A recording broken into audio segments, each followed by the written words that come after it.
ក្តីសុខសេចក្តីទុក្ខរបស់ក្មួយជាសេចក្តីសុខជាសេចក្តីទុក្ខរបស់ពូពេញទំហឹងហើយក្មួយទាំងអស់គ្នាកូនចៅ LDP ទាំងអស់គឺជាសមាជិកគ្រួសាររបស់ពូហើយពូគ្មានអ្នកណាក្រៅពីក្មួយទៀតទេគឺពូមានតែក្មួយនឹងហើយជាគ្រួសាររបស់ពូជាគ្រួសារដែលបង្កើតឡើងដោយស្នាដៃពូដោយខ្លួនឯងផ្ទាល់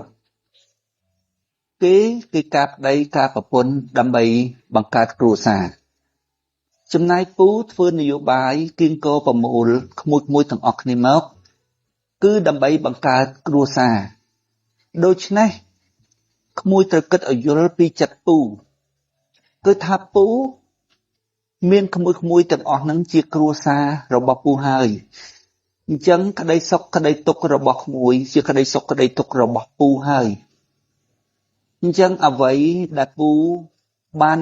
ធ្វើកន្លងមកគឺធ្វើដើម្បីក្មួយហើយពូប្រាប់ថាអ្វីទាំងអស់ដែលពូបាននិយាយកន្លងមកគឺមាននៅដដែលឲ្យក្មួយទុកចិត្តពូចុះគឺពូគិតគូរអំពីក្តីសុខក្តីទុក្ខរបស់ក្មួយនឹងហើយព្រោះពូគ្មានអ្នកណាជាសមាជិកគ្រួសារពូទេគឺមានតែពួកក្មួយនឹងអស់នឹងហើយដែលពូបង្កើតផ្ទាល់ដោយស្នាដៃរបស់ពូផ្ទាល់មនុស្សច្រើនគេរៀបការបង្កើតកូនចៅជាក្រុមគ្រួសាររបស់គេចំណែកពូគឺពូបង្កើតដោយមិនមែនរៀបការទេគឺដោយសារប្រមូលមនុស្សពីក្នុងសង្គមតាមរយៈការបញ្យលរែងយកមនុស្សឬវិញ្ញាណដែលមានទ្វាមនោមកជាសមាជិកគ្រួសារពូដូច្នេះក្តីសុខក្តីទុក្ខរបស់ក្មួយគឺជាក្តីសុខក្តីទុក្ខរបស់ពូពេញទំហឹងហើយ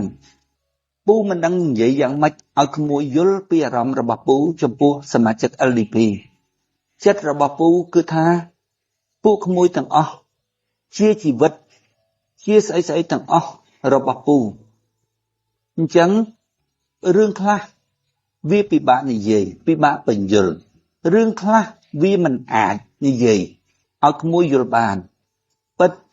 មានប្រយោជន៍រួចត្រូវការដោយប្រពុតលោកប្រាប់ថារឿងឈានហ្នឹងគឺពិបាកបញ្យល់ប្រាប់ទេណាគឺគេយល់មិនបាន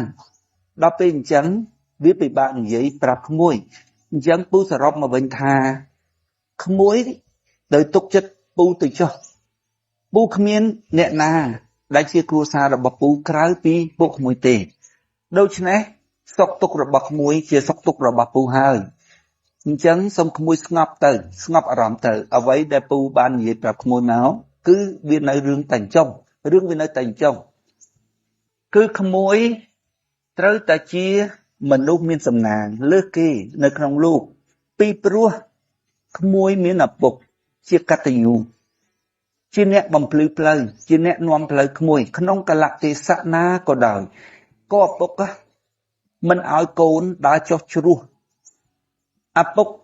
ជាកតញ្ញូជនក្នុងកលៈទេសៈណាក៏ដោយបើក្មួយចេះសង្កេតមើលអំពីដំណើររបស់ពូកន្លងមកក្មួយនឹងឃើញថាពូយឹតយោងមនុស្សតាំងពីដើមមករឿងធំជាងគេក្នុងការយឹតយោងមិនមែនលុយកាក់មិនមែនរបស់របរឲ្យទៅក្មួយទេគឺថាយឹតយោងក្មួយឲ្យក្មួយដើរលើកន្លងផ្លូវត្រូវព្រោះដំណើររបស់ជីវិតគឺដំណើរឆ្លងកាត់វិបត្តិសង្សារមិនមែនងាប់ហើយកើតមកវិញទេគឺងាប់ហើយទៅត្មងឪពុកជាកតញ្ញូជនឪពុកស្គាល់ផ្លូវវិបត្តិសង្សារច្បាស់លាស់ណាស់